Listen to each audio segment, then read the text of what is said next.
Okay, welcome to SmackDown Live, a review that means nothing. Why? I guess that's the title I'm going to use. A big why with question marks all over it. Why did we have this show? I saw Stomping Ground. It sucked. I know there were great matches on it, but it was a bad pay-per-view because it didn't give us anything. I did not see this Raw, but I heard what happened to Ricochet, and that just angers me beyond no stink. You get this in your heads. Let this marinate in your brain. That they job out not a strong Samoa Joe, but a okayish Samoa Joe. And that's stretching it. They had a great match. The next night, you would think, well, Ricochet would just appear. Or Ricochet, if he had to have a match, maybe he had to go up against Apollo Crews just to get a title match under his belt. Doesn't mean he has to actually job to Apollo. But at least let him destroy Apollo. I'm not happy to do that, but at least it would make some sense. Apollo's a bit larger than him. They're both aerialists. It would be good. No, he goes up against AJ Styles, non-title match, and gets his ass whooped.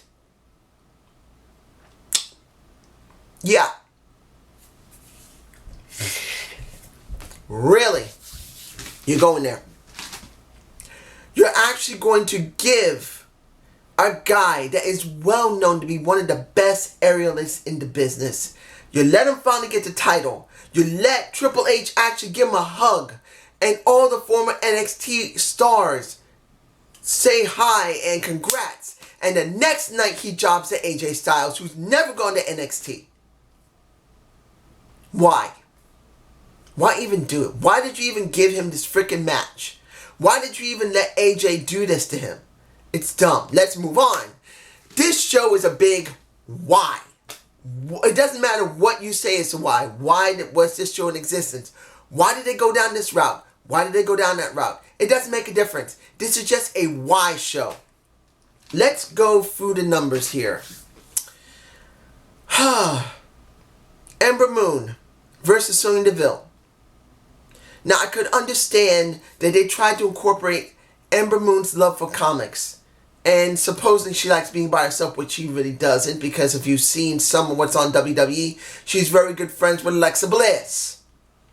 But they're trying to say that she's a loner. And that the last couple of weeks, even though I have not been watching Raw, they've been having this feud. Sonya Deville has been messing with her. Why? It feels like a big waste to an Ember Moon. And particularly, Ember Moon jobs so badly that she gets thrown into the ring post and then gets pinned. When she looks so strong. It's just a big waste. You can see it in my face when she's about to get shoved in there if I have the shot. If I don't, I'm sorry. It's just, why? Next. Rockstar Spud, Mela, a ref, and R-Truth. What was I looking at? Why did they do this on regular TV instead of leaving it on Facebook or Twitter or YouTube?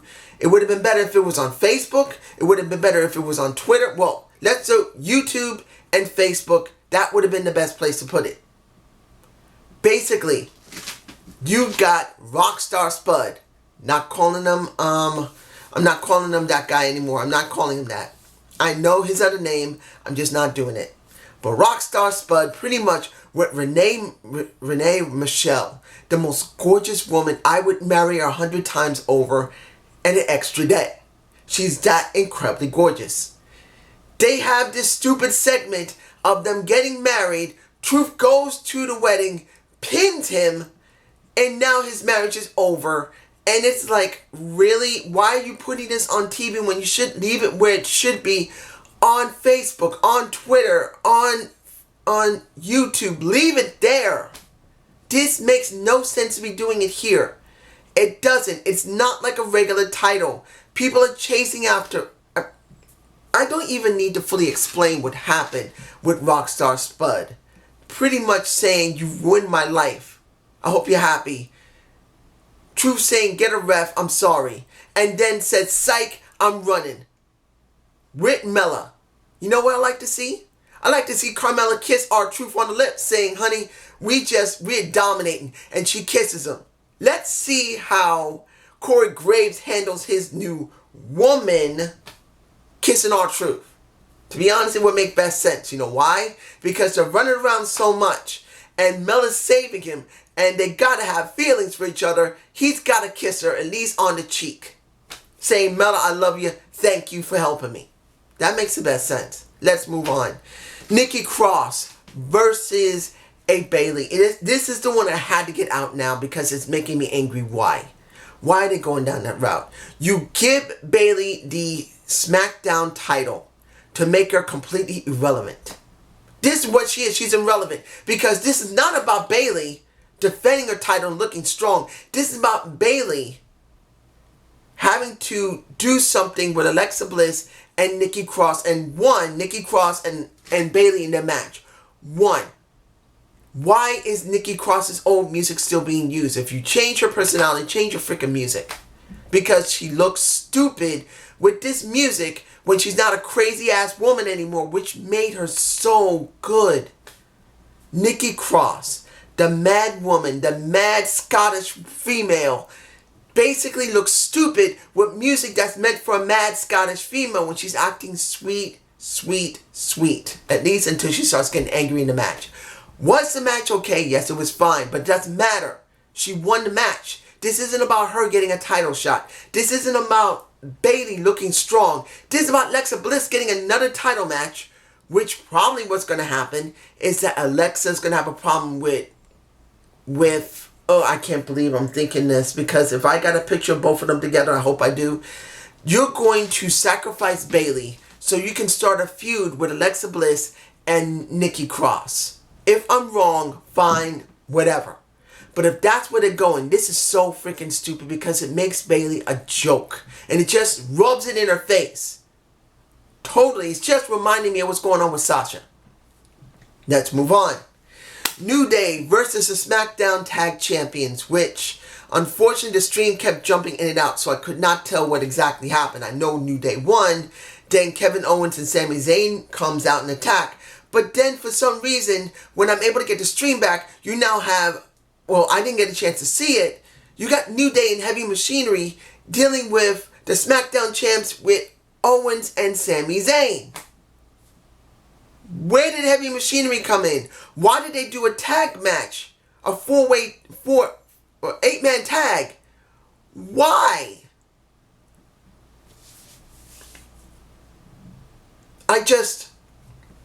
Why?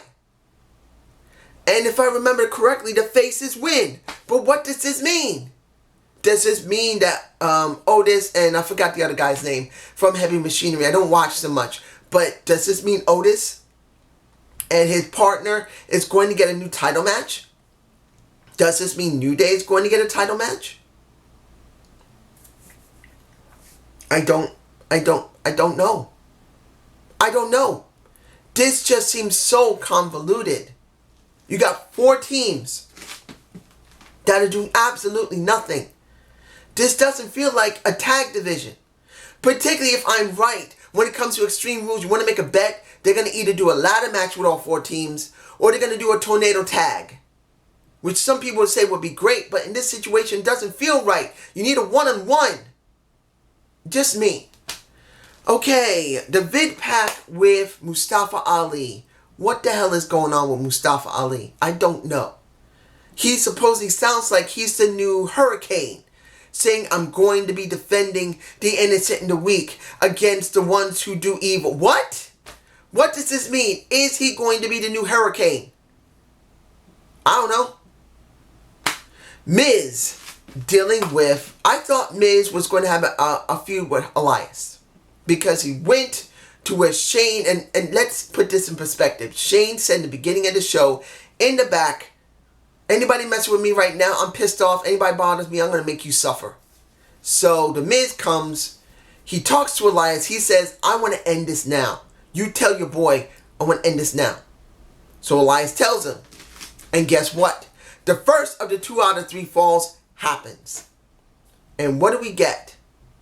We get, let me see, I got to remember exactly. Elias wins the first fall because of Shane.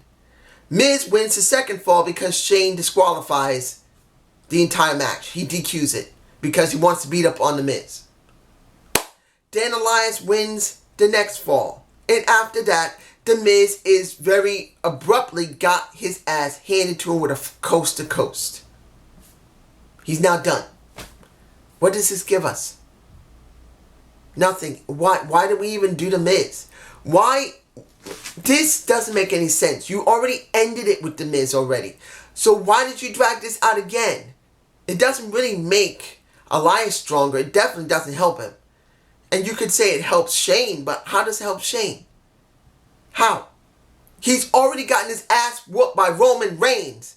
And now he's going to get his ass supposedly whooped by The Undertaker coming back. And that, I got to say this. Hearing that The Undertaker came back did not excite me whatsoever. You know why? Because if you didn't see my video between Undertaker and Goldberg, that match was total trash. I don't think they even practiced or even talked to each other about what they needed to do. And I don't even think Goldberg even cared.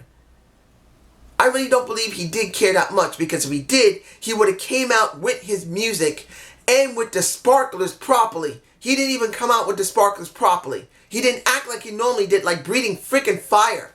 That proved to me that he didn't give a damn. This was a freaking payday, and it was a bad payday at that. So, seeing The Undertaker come back, I don't care. Now, let me see if I'm forgetting anything. Let's get this. Oh, almost forgot Aleister Black. Really? He's still begging and pleading and acting all pissed off. And now all of a sudden someone knocks on the door. And now he's happy that someone's ready to knock on the door. Why did you take so freaking long to do it then?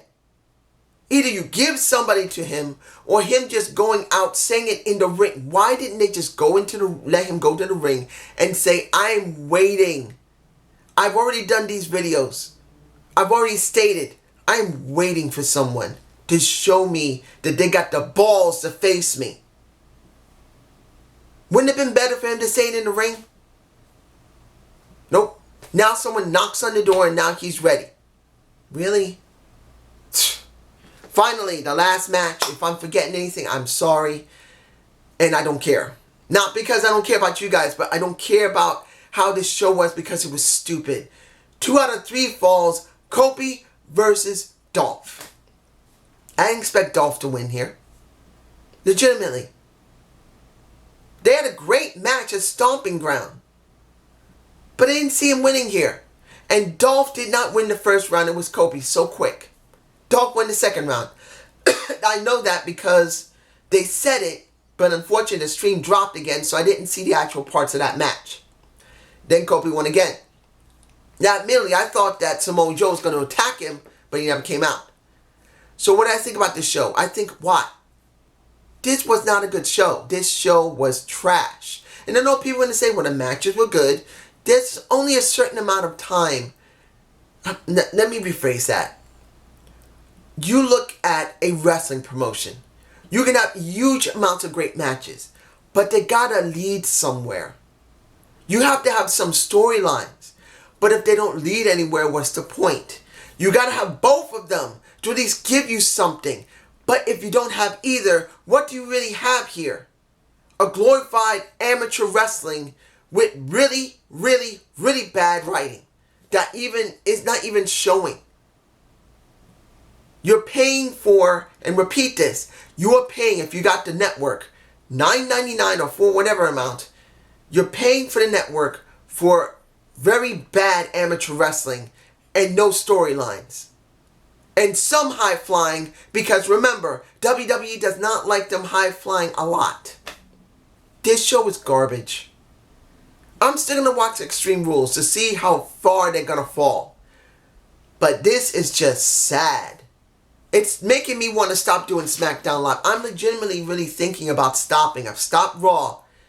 And only when there's something important, I may do a review, may do like a talk about it. But I'm considering doing SmackDown Live as well. I'm this close to stopping. And maybe trying to switch over to NXT. I'm not really big on NXT. But if I can't stand SmackDown anymore, I'm this close to ending SmackDown and going to NXT and see if I can watch it streamed. Because I'm sick of this. This show sucks. But it's just my point of view. Have a good day. Have a good night. Peace!